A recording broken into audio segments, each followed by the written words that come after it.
Hey, everybody. I hope you guys are having a wonderful day, evening, morning, wherever and whenever you are watching this episode. I hope you guys have been enjoying the last couple episodes of Alone in My Room. I know I've been having a great time recording and editing and talking to Hyro in the last episode. It's been a very fun experience for me so far. Before I start this episode and get into what I'm getting into today, I just want to give a big shout out to Mile Robinson of Guard, who is an artist, a designer, a painter, a visionary, and the biggest sense of the word. Um, so he has given you guys a 10% off coupon to his web store, which is guard est 2013.bigcartel.com. That is GARD EST 2013.bigcartel.com. And the code is capital M Mondo 10. MONDO 10. He has currently has art and a tote bag that he designed, but I know he will have hoodies on there very soon. So go check all that out. Go give him some support. Go check out his art because it is beyond this time currently. Yeah. I will be rocking a hoodie in one of my future episodes once I get my hands on one of them. They're high quality. The art is it's art. It's what he perceives it as, and it's something that I honestly enjoy. So go check it out. Once again, it is GARDEST 2013.bigcartel.com, and the code is Mondo10 with a capital M. So today I'm going to change it up. I feel like I'm changing it up every episode that I do something. It's kind of different. But today I'm going to play through one of my songs, and I'm basically going to give a rundown of where the influence came for it and where the lyrics come from and what I was feeling at the time and whatnot. So I guess I'll get right into it. I got my beautiful guitar right here. I love it.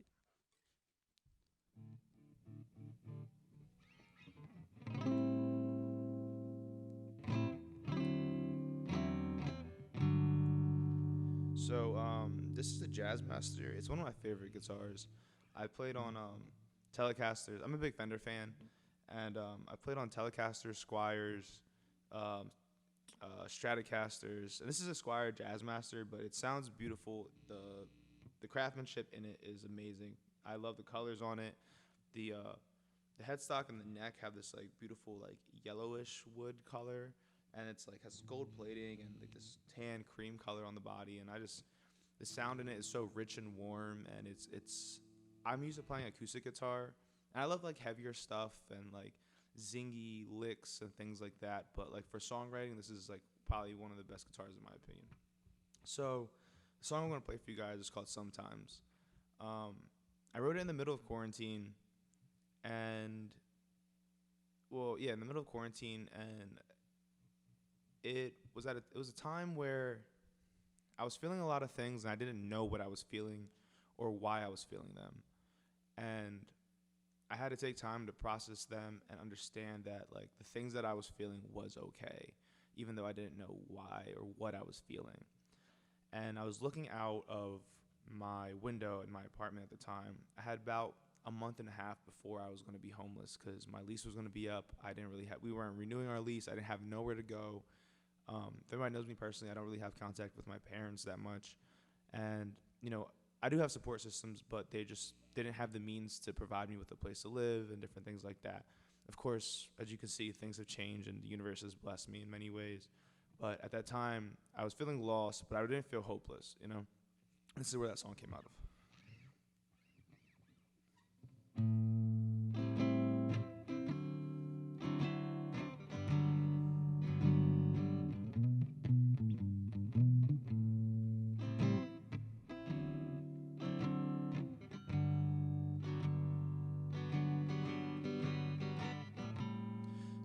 Sometimes I wonder why I feel this way.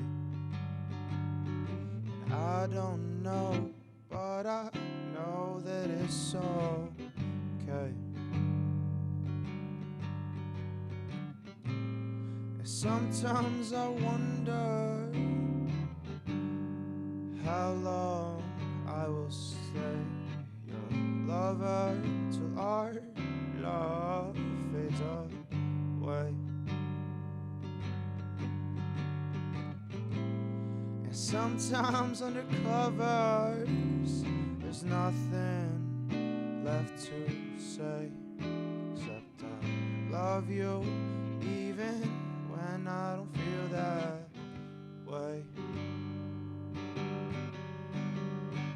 Sometimes I mutter the things I don't have strength to say, just hoping that maybe you'll hear me.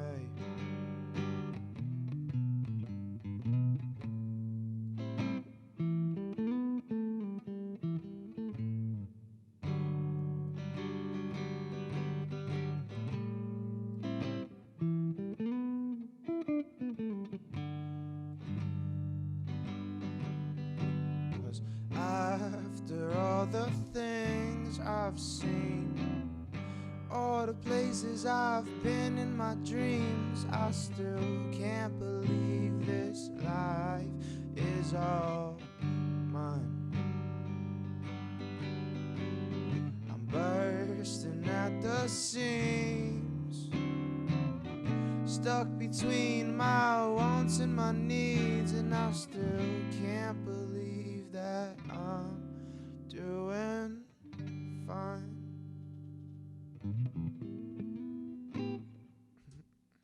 So yeah, that was a song I wrote, and it was like I said, it was middle of quarantine. I didn't really have a plan of action. I had a lot of money because I was collecting unemployment at the time, and like I said, I was lost, but I wasn't hopeful, and I was looking out of my apartment window, and we kind of had this line of trees. I was kind of out in kind of like the sticks, the woody areas. So there's just a bunch of trees and birds, and I see squirrels every day, like big fat squirrels, and I was just coming to terms with a lot of things. I was if anybody listened to my podcast about spirituality, this is right after I had the awakening of giving myself the the pat on the back and the love that I needed, and the admiration for myself for the things that I've done and where I've gone. And with that power behind me, it propelled me to like still want to be good and still have my head up and still not admit defeat. So I was looking out my window, and I just didn't know what I felt, with those things going on and being stuck in the house for months, just getting high and getting drunk and wallowing away, and just waking up and going to bed and constantly throughout the day and just sleeping too much. And it just became, I didn't know what I was feeling. I didn't know why I was feeling it, but it was okay. Like, I realized it was all okay. What I'm feeling, I am never going to be in a place that I'm not supposed to be. The universe takes care of me, and I take care of myself, and we switch off when one doesn't want to do it. Um, and then I'm just gonna go through the lines of the song. Ooh, something fell. But so first line is sometimes I wonder why I feel this way, and I don't know, but I know it's okay, and I explained that already. Then sometimes I wonder how long I will stay your lover until our love fades away. And I guess I'm gonna be honest on this podcast. That applies to a lot of different relationships in my life. I was in a pretty long relationship with a girl who, I wish nothing but the best for. And, we don't talk anymore. And towards the end of our relationship, honestly, for the majority of the relationship, it was pretty toxic. It was, a lot of back and forth. It was like on and off. It was, me doing my own thing and then coming back because there was a sense of comfort, because there was a sense of, home and love that would never leave. And, through my growth and through my awareness of how toxic and things those are, I've learned to not be that way anymore in relationships, or, try to make it reciprocated and understand that, like, if it's one-sided, it is not healthy, whether it's I'm draining or somebody's draining me.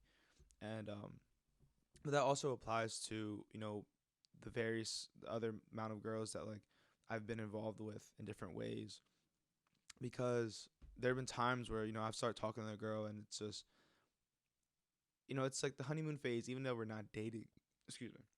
Even though we're not dating, it's just I really like this. I really enjoy this, and then within whatever, whether it's 3 days, 2 weeks, 6 months, it's just what are we doing here? Why are we here? Are we really enjoying this, or what are we doing? And it's like a lot of the times the love will fade away. If you don't have a firm established connection with somebody, whether it's romantic, platonic, or whatever. 'Cause sometimes a lot of the relationships that people my age are involved in are just purely based off sex. And while sex is an amazing thing in so many different ways, if a relationship is built off that, off just this primal lustful urge to just fulfill our sexual needs, it's not really going to go anywhere, and it's not going to really benefit anybody unless there's a mutual understanding of we are both attracted to each other, and this is fun. Let's do this when we do it. But the moment that we stop having fun, I personally think that things should stop. And yeah, it just made me wonder. I thought about it a lot, like how long are we gonna be able to keep this up before our love fades away? And in the middle of quarantine, I was involved with two different people at two different times, and it was kind of the same situation in both of those. It's just like we're spending a lot of time together, like it's just gonna wash out really fast, and that's when you realize that certain things aren't meant to last. And yeah, it just love fades away. And then the next line is sometimes under covers, there's nothing else left to say except I love you, even when I don't feel that way. And that mainly ties into the same thing with the, being in relationships of whatever sort, and, having all these endorphins rushing through your body, and just feeling all these feelings, and just there's nothing else to say, like in the middle of sex or after sex, than like I love this or I love you. And it's just you don't you love what you're feeling, honestly, because love is deeper than a lot of people make it seem. It's not about I want to spend the rest of my life with you, but it's more I want to spend time with you because I enjoy you, I love you, I adore you, the person that you are, the person that you will become, the person that you change from. It's just loving somebody in all their different aspects and glories. And I feel like a lot of people have a weird misconception of love, that it's just like this one person that you're supposed to be with all the time. And no, it's somebody that you're supposed to love them for being them, whatever they do, through all their flaws, and through all their beautiful beautiful traits and personality characteristics and all these different things. Love can span love can take many forms.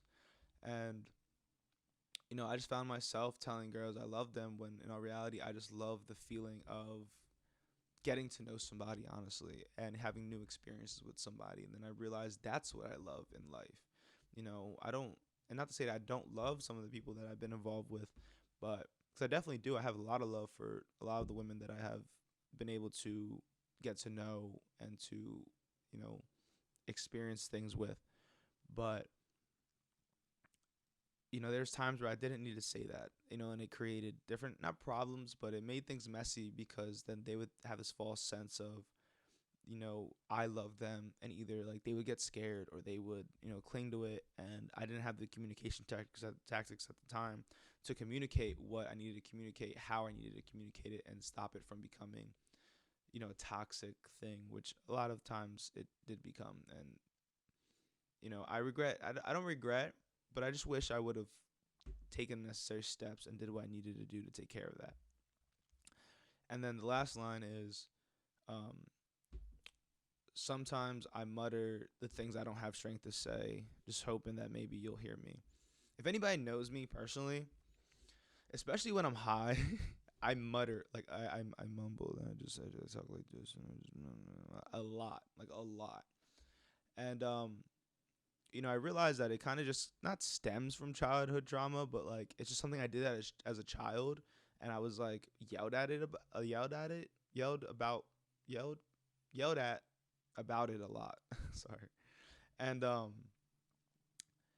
it just kind of just been I subconscious unconsciously do it. I just like talk, and it just kind of doesn't come out, and I realize it's because sometimes I'm scared not of what somebody's going to say or how they're going to react, but like I just don't really want to say things with my chest sometimes, and I realize that I need to a lot, and that ties into my throat chakra, which I constantly try to make it active, and I'm working on it, but sometimes I don't have the strength to say things, and I just mutter them, and I just say them, hopefully that somebody will hear them, somebody will pick up, and care to listen and try to you know act on what I'm saying. And then the little chorus thing that's in there is and after all the things I've seen, all the places I've been in my dreams, I still can't believe that I'm doing fine. Because I can wholeheartedly say that my life has been full of experiences, and I have met different people, I have been different places, I have been down in the dirt, I have felt like I'm in heaven and ecstasy. I have had too much money in my pocket. I have had no money in my pocket. I've had gluttonous appetites and times where like I don't have anything. So I feel like I've been around a lot in many different forms of the term. And even in my dreams, I have very vivid dreams, like very vivid dreams. Even like last night I had a dream that like threw me the fuck off. And you got to take time to realize where you've been, where you're at, and where you're going, and understand that like you're doing fine, and not fine in the sense of like a like okay, like fine, like you're just just not like you're just falling short. I guess that would be the right term. I can't think of the term right now, but it is fine as like you're doing what you need to do. You are where you need to be, and you are okay. Like you are okay, and you're only going to get better from here. Even in times that you feel like you're getting worse, you are getting better. And then the next line is, I'm bursting at the seams, stuck between my wants and my needs, and I still can't believe that I'm doing fine. And it kind of ties into the last thing. It's like, as humans, we struggle with wants and needs, and the things we want sometimes are the things we need, but more often than not, it's not. It's things that we don't need to spend our money on, we don't need to spend our energy on, we don't need to spend our time on, and things that are just getting in the way of us reaching our, fulfilling our higher purpose and things like that. I'm a firm believer that to reach enlightenment, which isn't a state that you, first of all, I want to say it's not a state that you reach. It is a constant state of being. It is a constant state of maintaining your wisdom and your perception and your higher vibration of energy. And not to just say that you're doing it, but it's just an act. You just are. Everybody has the enlightenment within them. And I think to truly achieve that level of being and that connection to divinity, you have to truly relinquish everything in this earth that holds you back, your lustful urges, your gluttonous appetite, your addiction to sweets, your addiction to alcohol, your addiction to media, your addiction to music, your perception of yourself, your want to have certain clothes, or you know my shoes got dirty. Like, no, like they're still on your feet, they're still protecting your feet. That's what matters. Like different things like that. And I think sometimes it's not sometimes it's always hard, because as somebody who's on a spiritual journey, and I've been trying to reach the highest version of myself, I still find myself constantly trying to, not trying to, but stuck on my phone, stuck about how many views my podcast is getting, which is something I've been working on, or how people perceive me, or how can I make more money, or how can I make the best song. Like, no, like you have to just do what you feel and how you feel and when you feel. And if you just stay in the moment and act present and stay aware of the things around you and within you, I believe there's a way that we can, I don't want to say ascend, because we are still stuck in this carnal prison of our bodies and the simulation of the world, but um we can definitely connect to our higher selves easier, you know? And this writing this song was because I've been writing music since I was 14. I used to like sit in my room with an acoustic guitar and write songs for girls that I was like, into as a kid, and just like send it to them and be like, "Hey, like I wrote this for you." You know what I mean? And it's just like a little token of gratitude of your existence and you being all cute and shit. And so I've been writing songs since then, and then as some people know, I started making rap music in high school, which I have a deep love for rap music and a deep appreciation, but I realized that it's not like, one, I am a guest, as like I am Latino, but as a white passing Latino and as not as a black person, like I am a guest in rap music. I am a guest in hip hop. I am I just have an opportunity to create alongside and be influenced by black creators and black culture. And I realized that it's not, as much as I love rapping, as much as I love making hip hop boom bap beats and producing and sampling and all this stuff, like my sound that is within me that I need to get out is different. And this was one of the first songs that I wrote that I felt like I truly connected to my sound. Because as some of you guys may know who've been in my basement shows, I was in Enclosure, and as much fun and as much artistic integrity I had in that project, I truly believe that like that was just a stepping stone to where I am now. I play a lot of the same songs, but I play them differently. I rewrote them to the way that it will actually sound good and is you know more connected to me in a musical sense, and in just sounds better. And when I wrote this song, it was the first time I didn't have to strain my voice or change it, and it just came out naturally. And I have never sang like this before. I have never played guitar like this before, because I started learning like bossa nova type riffs, like stuff like this. Like,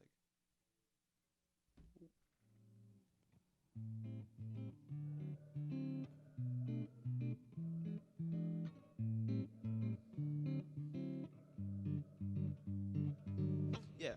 So I started learning stuff like that, and that involves a whole lot of like seventh chords and like jazzy styles, and that influenced a lot of the songs that I've been working on recently. And just all those things in the moment and all those feelings, and just looking out of my window. I apologize for the dog barking. I'm sorry, guys. He's a cute puppers, but he goes crazy all the time. Um, um, yeah, all these songs, like all those aspects and factors, just like created this beautiful song that helped me get through certain things in my life, and I honestly hope it helps people get through them. I test out a lot of my songs on a Megal, because I used to go on a Megal as a kid all the time, and then I started just like going on there and playing music, because they gave me a way to be able to like practice my music and share my music, because I have a hard time recording my music, because it seems to me that like the way it sounds live is not the way it sounds on record. Like I don't know, it just like, let me fix my mic. I'm sorry, guys. It just keeps falling and it's getting annoying. Um yeah, the way my music sounds live is not the way that it sounds on record, and it's hard for me, especially in the middle of quarantine where we can't perform. And I need, not that I need, but I really want to have my music accessible to everybody that can't see me at a local bar or at a little show and stuff. And so just being able to play all these things and like have a song that feels like me, it makes me very happy, and it makes me very hopeful for the future of my artistic career, and for the future of or the more of the songs I'm going to create in the future. Music is my life, art is my life. I live, breathe, sleep, shit, dream about all of this. I dream about colors. I dream in color. I don't know. It just means a lot to me. And even the times when I don't feel like playing, or I pick up my guitar and I can't even play the songs that I wrote, it doesn't come out right. It doesn't feel right. It doesn't feel like me. It doesn't feel comfortable. I don't feel capable of playing the way that I used to play, or the way that I do play. I know a lot of artists and musicians face that same thing, but then going back to the first line of the song, it's sometimes I don't know why I feel this way. Sometimes, sometimes, sometimes I wonder why I feel this way, and I don't know, but it's okay. And when that happens, you just have to pick up the guitar and keep playing. And the moments like